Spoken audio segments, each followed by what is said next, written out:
Hello बच्चों, welcome back to my channel. आज हम लोग कंटिन्यू करने जा रहे हैं chapter excretion and osmoregulation. Two parts already has been completed. First part में हमने इंट्रोडक्शन देखा था, सेकंड पार्ट में देखा था वो कौन कौन से मेन नाइट्रोजन वेस्ट है जो एनिमल के बॉडी में तैयार होता है और उसको एनिमल का बॉडी सुटेबल तरीके से निकाल देता है। ओके, आज बारी है एक इम्पॉर्टेंट कंसेप्ट को लर्न करने की जो एक्सक्रीशन के साथ साथ पैरेलल इकेंसी करना पड़ता है, उसे कहते हैं ऑस्मोरेगुलेशन। तो आज का टॉपिक है ऑस्मोरेगुलेशन।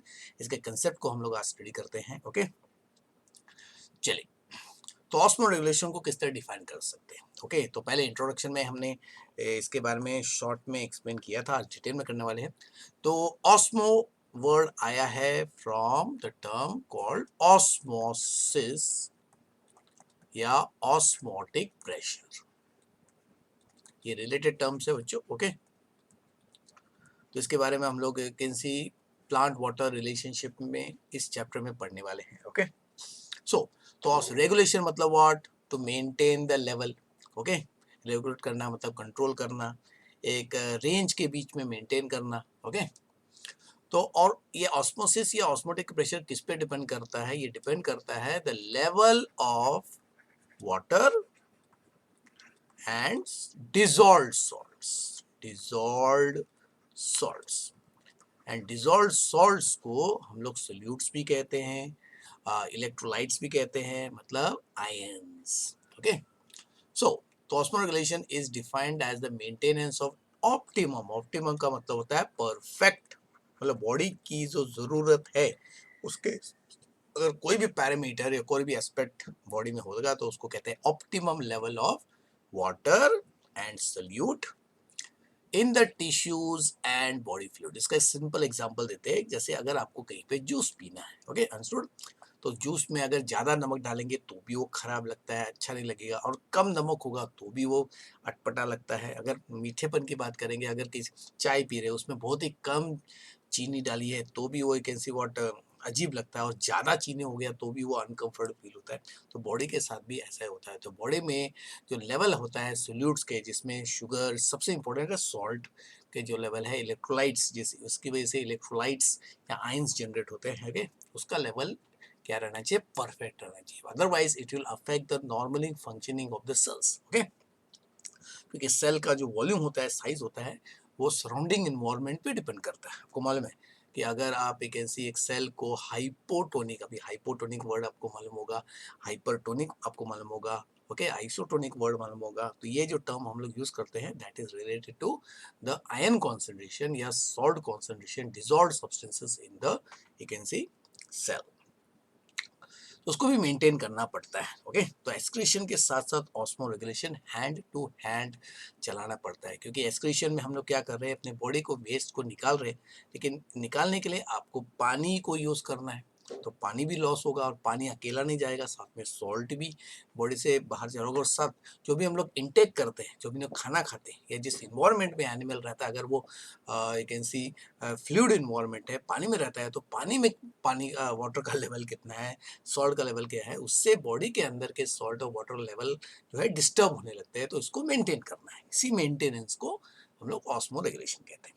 सिंपल हो सकता है, ऑस्मो रेगुलेशन कंट्रोल्स तो osmotic pressure of the body fluid का ऑस्मोटिक प्रेशर मेंटेन करना पड़ता है, उसी से ब्लड वॉल्यूम जो है वो भी मेंटेन होता है, और साथ में required concentration of electrolyte in the body fluid इसको मेंटेन करना पड़ता है। अगर हम ह्यूमन की बात करेंगे, the amount of salt in the body fluids determine the blood pressure को भी डिटरमाइन करता है। इसके लिए देखिए, अगर कोई पर्सन हॉस्पिटल में एडमिट होता है तो उसको सलाइन देते हैं ना, सलाइन मतलब सॉल्ट सॉल्यूशन, तो कोई भी सॉल्ट थोड़ी दे सकते हैं। या किसी पर्सन को अगर वीक हो गया तो उसको देखो इलेक्ट्रोलाइट पाउडर दिया जाता है, तो उसमें जो कॉन्सेंट्रेशन होता है, मतलब जब उसका सोल्यूशन तैयार होता है तो उसका जो कॉन्सेंट्रेशन होता है बॉडी के रिक्वायर्ड कॉन्सेंट्रेशन जितना ही रहता है। ओके, ताकि बॉडी में फिर से सॉल्ट और वाटर का लेवल क्या हो, बैलेंस हो जाए।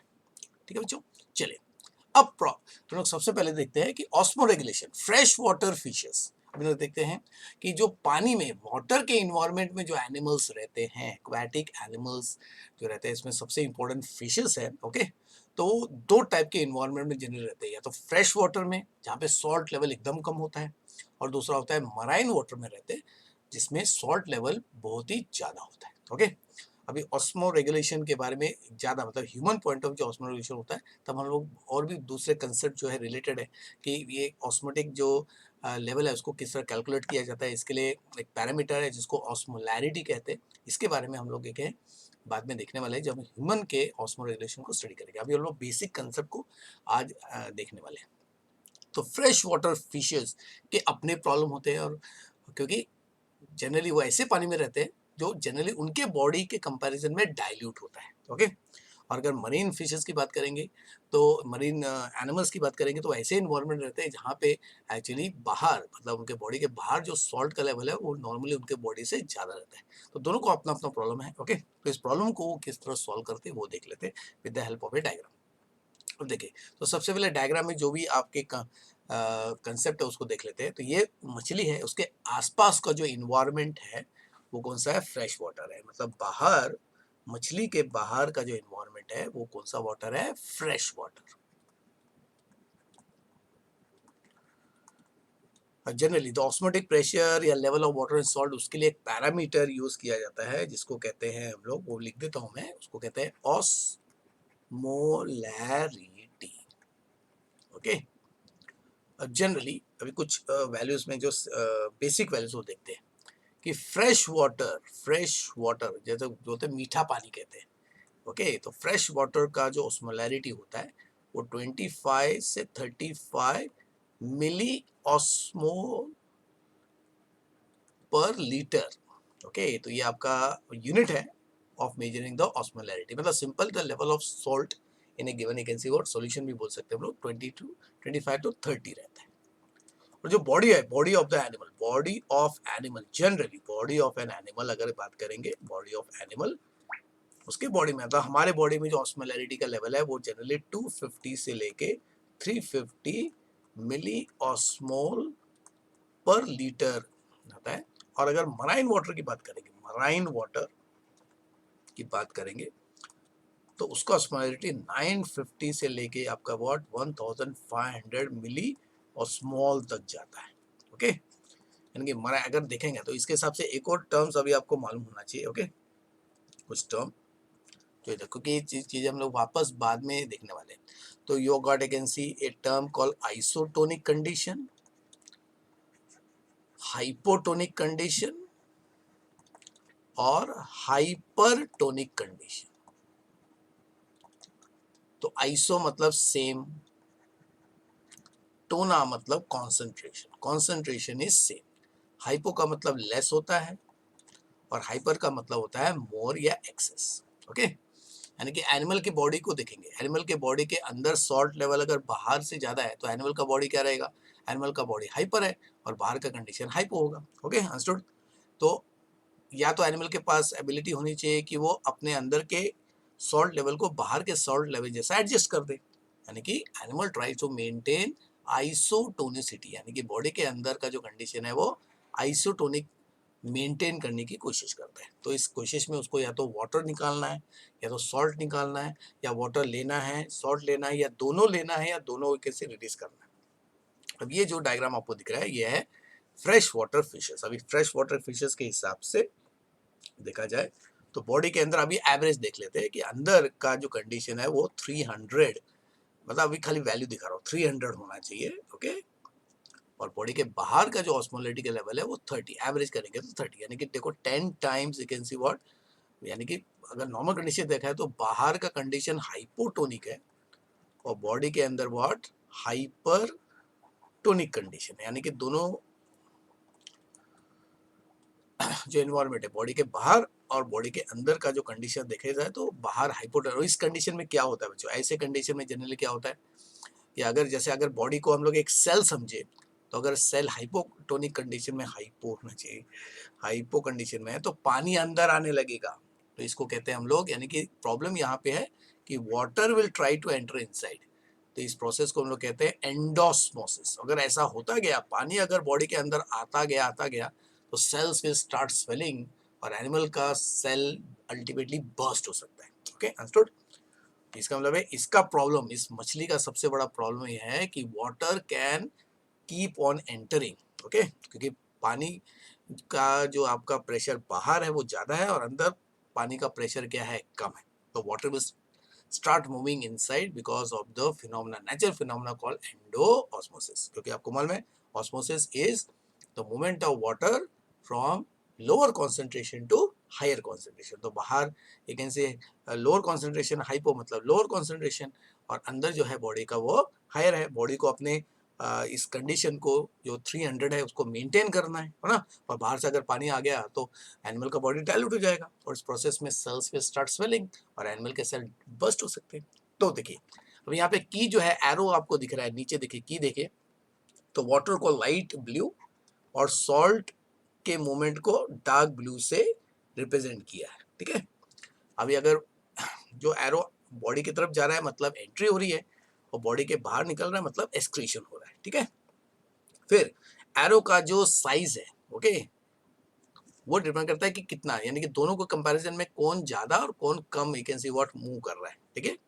तो देखो, तो फ्रेश वाटर फिशेस नेचुरली जब अपना खाना खाते हैं, when they eat food, okay, और जब थोड़ा सा पानी पीते हैं तो नेचुरली क्या आता है, पानी ज़्यादा है, देखो पानी सॉल्ट का लेवल कम है ना, तो यहाँ पे देखो सॉल्ट का लेवल यहाँ पे कम है। इसके लिए कैसे मालूम पड़ा, क्योंकि एरो जो है आपका सॉल्ट का एरो पतला है और वाटर का लेवल क्या है, ज़्यादा है, यानी कि it is drinking, you can see dilute water, correct no. और साथ में जो गिल्स है, गिल्स से भी देखो क्या आ रहा है, सॉल्ट अंदर जा रहा है, ओके। और फिर ऑस्मोटिक वाटर जो है वो गेन होता है from gills, and those part of the body surface which is not covered by scales, यानी कि बॉडी का वो हिस्सा जिसको कोई कवरिंग नहीं है, स्केल्स नहीं है, तो वहां से पानी अंदर जाएगा। देखिए पानी अंदर जा रहा है, यानी कि जो खाना खा रहा है या जो पानी पी रहा है उससे तो नेचुरली वो डाइल्यूट पानी पी रहा है, अंडरस्टूड, लेकिन साथ में गिल्स के थ्रू भी सॉल्ट और वाटर की एंट्री हो रही है, सॉल्ट की कम हो रही है और वाटर की ज़्यादा हो रही है, क्योंकि बाहर जो है आपका कंडीशन डाइल्यूट है। तो इस एनिमल को अभी क्या करना है, ये अभी एनिमल क्या करता है, पानी यानी कि पानी अंदर जा रहा है, इस एक्सेस पानी को वो निकाल देता है। You can see the arrow which is coming out, water का जो एरो दिख रहा है जो बाहर निकल रहा है, इसका साइज बड़ा है, नहीं, more water is excreted in the form of urine. तो यानी कि यूरिन जो होगा वो डाइल्यूट होता है, यानी कि जो एनिमल्स फ्रेश वाटर में रहते हैं वो डाइल्यूट यूरिन तैयार करते हैं, ताकि उनके बॉडी में जो भी पानी अंदर आ रहा है वो पानी वो निकाल दिए जाए, नहीं तो क्या हो जाएगा, नहीं तो एंडोस्मोसिस होगा और सेल बर्स्ट होने लग सकते हैं, जिससे animal can even die, okay.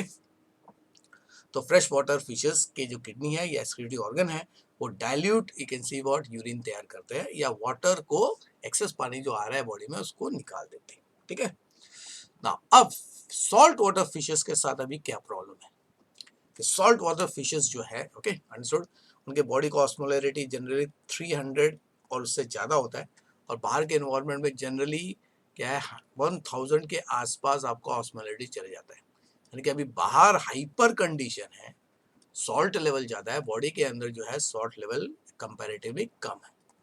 तो अभी इस कंडीशन में क्या होगा, देखो क्या होगा, तो देखो, तो gain of water and salt from food, food से वाटर और सॉल्ट एंटर करा, देखो यहाँ पे सॉल्ट का जो एरो है वो भी वाटर के एरो जितना ही दिख रहा है, मतलब सॉल्ट लेवल ज़्यादा है, ठीक है ना।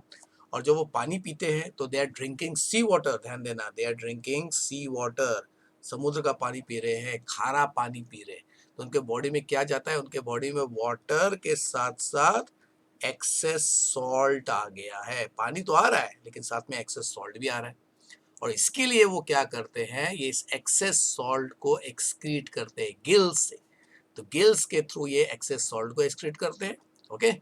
और साथ में जो वाटर एंटर हुआ है अंदर, ओके, उसको भी वो एक्सक्रीट कर देते हैं थ्रू गिल्स।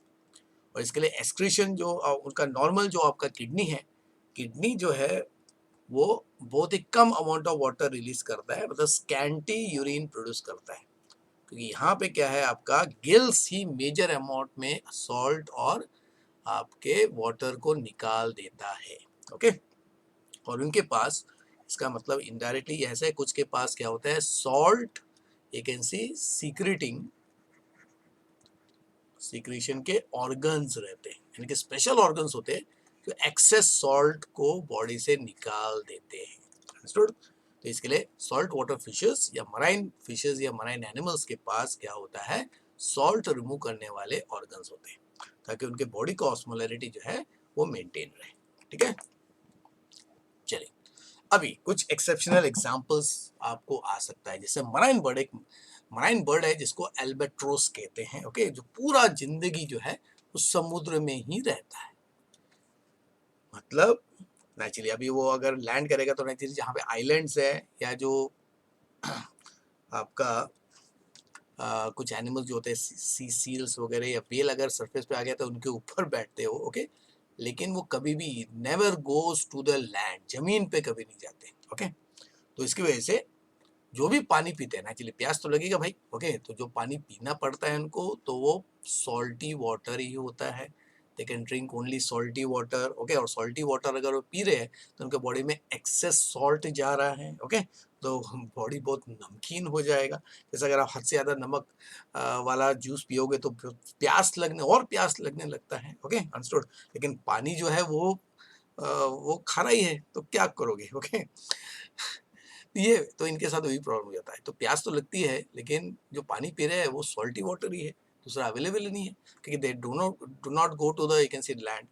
तो फिर उनका ऑस्मो रेगुलेशन कैसे होगा भाई? क्या करेंगे एनिमल्स, क्या करेंगे? ओके, क्योंकि प्यास लगता है तो भी खारा पानी पी रहे हैं। अंडरस्टूड? तो amount of salt in the body will increase. तो इसके लिए उनके पास स्पेशल ग्लैंड्स होते हैं जिनको कहते हैं सॉल्ट ग्लैंड, जो अभी मैंने आपको प्रीवियस स्लाइड में बताया कि मैनी एनिमल्स, ओके, जिनके पास ऑप्शन नहीं है कि they can drink you can see what fresh water, वो मराइन वाटर को ही उनको पीना पड़ता है, तो उनके पास सॉल्ट ग्लैंड होता है। और ये स्पेशल सॉल्ट ग्लैंड जो है उनके नॉस्ट्रिल के पास होता है। आंख जो आपको दिखा, तो इट इज ए मॉडिफाइड, बोल सकते हैं it is a modified you can see tear gland. Okay, understood? तो ये क्या करता है ब्लड में से, तो नेजल ग्लैंड भी कहते हैं इसको। ओके, तो ये जो दो नेजल सॉल्ट ग्लैंड्स हैं, ओके, ये क्या करता है कि ब्लड में से वो एक्सेस सॉल्ट को, ये दोनों ग्लैंड जो है ये और ये ब्लड में से एक्सेस सॉल्ट को एक्सट्रैक्ट करके नॉस्ट्रिल से वो निकाल देते हैं। लेकिन देखो एक ग्रूव तैयार होता है नॉस्ट्रिल से, जो बूंद निकलती है पानी की वो अल्टीमेटली चोंच से वो लटक जाती है। ओके, इसके लिए जनरली इन बर्ड्स के चोंच से आपको एक बूंद हमेशा लटकी हुई दिखेगी या टप टप गिरती हुई दिखेगी, और ये जो बूंद होती है ये होता है what, highly concentrated you can C hypertonic you can see what salt solution. Hypotonic salt solution रहता है बच्चों। Okay, understood? क्योंकि उनका जो आपका किडनी है वो कम यूरिन प्रोड्यूस करता है, जस्ट लाइक यू कैन सी, या ये बर्ड है, देखो बर्ड का जो मेन एसिडिटी वेस्ट होता है वो यूरिक एसिड होता है। Okay, understood? तो उनका जो एसिडिटी वेस्ट होता है वो तो नेचुरली क्या होगा, उसमें पानी एकदम कम रहेगा। बर्ड की बात करें हम लोग। ओके, याद आ गया? तो अल्टीमेटली उनका जो सॉल्ट है, सॉल्ट निकालने का मेन जो आपका फंक्शन है वो ये सॉल्ट ग्लैंड करते हैं, ताकि बॉडी में सॉल्ट का लेवल मेंटेन रहे। So they are capable of secreting salt by active transport. तो एक्टिव ट्रांसपोर्ट मतलब यहाँ पे एनर्जी खर्च करना पड़ता है, यानी कि एक्टिव मतलब यहाँ पे एटीपी यूज होता है ब्लड में से सॉल्ट को एक्सट्रैक्ट करने के लिए। इस ग्लैंड को खूब सारी एनर्जी खर्च करनी पड़ती है, it has to maintain what, osmotic balance. तो इसी तरह दूसरे मराइन ऑर्गेनिज्म भी है, जैसे सी टर्टल यहाँ पे आपको दिख रहा है, तो this animal is sea turtle, उसका माउथ दिख रहा है सी टर्टल। ओके, फिर आपके पास देखो इग्वानास। ओके, रेप्टाइल है इग्वानास, तो दिस इज आपका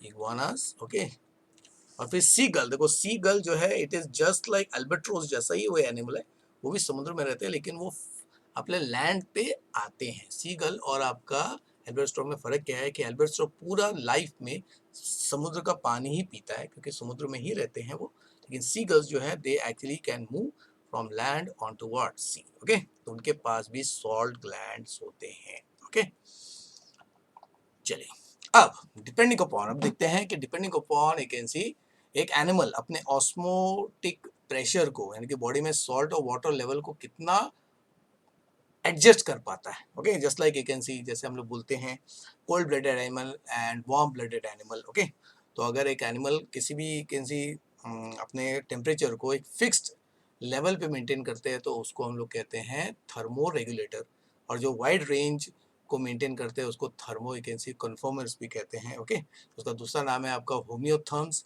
एंड पोइकुलोथर्म्स, जिसको हम लोग वार्म ब्लडेड एनिमल्स और कोल्ड ब्लडेड एनिमल्स कहते हैं। तो उसी तरह बॉडी में सॉल्ट लेवल को किस रेंज में, कितने रेंज में कैसे एडजस्ट करते हैं उसके हिसाब से दो टाइप के एनिमल्स है। ओके, तो पहला है ऑस्मो कन्फर्मर्स और दूसरा है osmo regulators. Regulator simple, regulate करना मतलब एक फिक्स्ड रेंज में मेंटेन करना, उसको रेगुलेटर्स कहते हैं। तो कन्फर्मर्स मतलब ऐसे एनिमल्स विच आर आइसोएस्मेटिक, मतलब आइसो मतलब सेम, मतलब जिस इन्वायरमेंट में वो रहते हैं उस इन्वायरमेंट में जो सॉल्ट का लेवल है उनके बॉडी में भी उतना ही सॉल्ट लेवल को एडजस्ट किया जाता है। तो osmotic pressure of the body depends on the external environment, यानी कि एक्सटर्नल इन्वायरमेंट में सॉल्ट लेवल ज़्यादा तो बॉडी का भी सॉल्ट लेवल ज़्यादा, एक्सटर्नल इन्वायरमेंट का सॉल्ट लेवल कम तो बॉडी के अंदर भी सॉल्ट लेवल क्या होगा, कम होगा। तो जनरली मराइन एनिमल्स जो होते हैं दे आर ऑस्मो कन्फर्मर्स, क्योंकि जनरली उनका बॉडी फ्लूइड या बॉडी टिश्यूज, उनका जो आपका सॉल्ट लेवल होता है वो एक्सटर्नल इन्वायरमेंट जितना होता है, यानी कि इन एनिमल्स में एक्सटर्नल इन्वायरमेंट का जो सॉल्ट लेवल होता है उतना ही बॉडी के अंदर मेंटेन किया जाता है, इसलिए इनको ऑस्मो कन्फर्मर्स कहते हैं। फिर ऑस्मो रेगुलेटर्स किसको कहते हैं?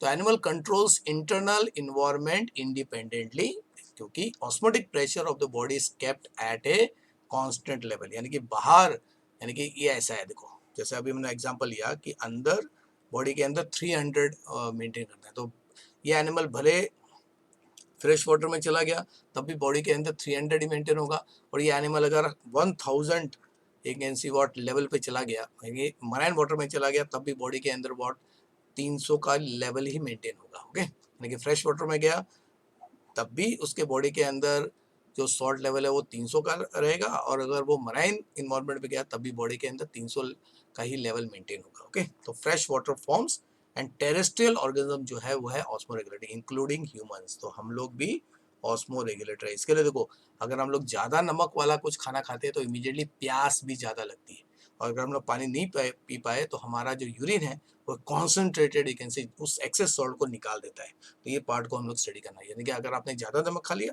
तो बॉडी एक्सेस नमक को निकाल देगा, ज़्यादा पानी पियोगे उस एक्सेस पानी को निकाल दोगे, और दोनों एक्सेस है तो दोनों को निकाल देंगे। Okay, understood? क्योंकि बॉडी में ऑस्मोटिक प्रेशर को एक कांस्टेंट लेवल पे, जिसको इसी को हम लोग बोलते हैं ऑप्टिमम लेवल, क्या कहते हैं, ऑप्टिमम लेवल पे मेंटेन किया जाता है। ये ऐसा ही है रेगुलेटरी, जैसे हमारा बॉडी अपने बॉडी टेम्परेचर को 37 डिग्री पे मेंटेन करना है, यानी कि बाहर भले कम है तभी बॉडी के अंदर 37, बाहर अगर ज़्यादा है तब भी बॉडी के अंदर का टेम्परेचर 37 ही रहेगा। ओके, तो इसी को हम लोग ऑस्मो रेगुलेटर्स कहते हैं। चलिए नेक्स्ट, फिर डिपेंडिंग अपॉन कि इन्वायरमेंट में कितना सॉल्ट लेवल को वो टॉलरेट कर सकते हैं। ओके, मतलब सेंसिटिविटी, इसको हम लोग सॉल्ट की यानी कि sensitivity to level of salt. Okay, उसके हिसाब से दो टाइप के एनिमल्स हैं, स्टीनोहेलाइंस एंड यूरीहेलाइंस। ओके, तो हेलाइन मतलब सॉल्ट, सॉल्टीनेस, यानी कि कितना इन्वायरमेंट में कितना सॉल्टीनेस टॉलरेट कर सकता है एक एनिमल। ओके, तो स्टीनो का मतलब होता है नैरो एंड यूरी का मतलब होता है वाइड। ओके, अब स्टीनो मतलब ऐसा एनिमल जिसमें जरा सा भी अगर सॉल्ट लेवल फ्लक्चुएट हो गया तो उसको टॉलरेट नहीं कर पाएंगे। यूरी हेलाइन वो है जो सॉल्ट लेवल अगर कम हो गया तो ओके तो भी टॉलरेट करेंगे, और ज़्यादा हो गया तो भी टॉलरेट करेंगे। तो organism which can tolerate only narrow range of salt concentration, तो ज़्यादा करके osmo regulators and osmo conformers वो होते हैं स्टीनोहेलाइंस। ओके, तो they can not tolerate the extreme you can से सॉल्ट लेवल, मतलब बहुत कम सॉल्ट भी नहीं चलेगा, जैसे हम लोग है ना, तो ज़्यादा एकदम कम नमक वाला खाना भी नहीं चलता है और एकदम ज़्यादा नमक वाला खाने में नहीं चलता है, तो हमको मॉडरेट अमाउंट का सॉल्ट चाहिए। इसके लिए हर पर्सन का, उसमें भी हर पर्सन टू पर्सन थोड़ा सा चेंज होता है। ओके, किसी को ज़्यादा नमक की ज़रूरत पड़ती है, किसी को कम ज़रूरत पड़ती है, कोई फीका खाता है, लेकिन वो जो रेंज है ना, अंडरस्टूड, वो नैरो रेंज रहता है, हद से ज़्यादा भी कम नहीं होगा और हद से ज़्यादा भी कैन से सॉल्ट नहीं होना चाहिए। और यूरीहेलाइंस वो एनिमल जो वाइड रेंज ऑफ सैलिनिटी को टॉलरेट करते हैं, कुछ बर्नाकल्स है, कैम्स है, क्रैब्स देखो, तो ऐसे एनिमल्स, तो जनरली वो एनिमल्स जो दोनों इन्वायरमेंट रहते हैं वो यूरीहेलाइंस रहते हैं, यानी कि एनिमल्स जो है विच कैन एक्वेटिक, हाँ यहाँ पे एक्वेटिक एनिमल की बात करेंगे, aquatic animals which can live in, you can C fresh, marine and brackish water. तो कुछ एनिमल्स जो देखो, जैसे क्रैब, इसका सबसे अच्छा एग्जांपल है क्रैब, वो फ्रेश वाटर में, ऐसे नहीं सब क्रैब्स नहीं, ओके, सम क्रैब्स फ्रेश वाटर, मराइन और ब्रैकिश तीनों पानी में वो रह सकते हैं। दूसरा ईल, एक और एग्जांपल है ईल, ओके, ये भी तीनों टाइप के पानी में रह सकता है, यानी कि it can tolerate wide range of salinity, okay. तो इसको कहते हैं यूरिहेलाइन, यानी कि नैरो रेंज को टॉलरेट करना स्टीनोहेलाइन, वाइड रेंज को टॉलरेट करना यूरिहेलाइन, ओके। चलिए, तो इस तरह आज का टॉपिक हम लोग कंप्लीट किए हैं, ओके। अगले टॉपिक में, अगले सेशन में हम लोग देखेंगे अलग अलग एनिमल्स में ये जो एक्सक्रीशन होता है, वेस्ट को जो निकाला जाता है, इसके बारे में आई कैन से पिछले एपिसोड में हमने देखा था, ओके, किस किस मैकेनिज्म से निकाला जाता है, कौन कौन से ऑर्गन्स है जो एक्सक्रीशन में हेल्प करते हैं, उसके बारे में हम लोग नेक्स्ट एपिसोड में देखने वाले हैं, ओके बच्चों। Bye bye for today, take care.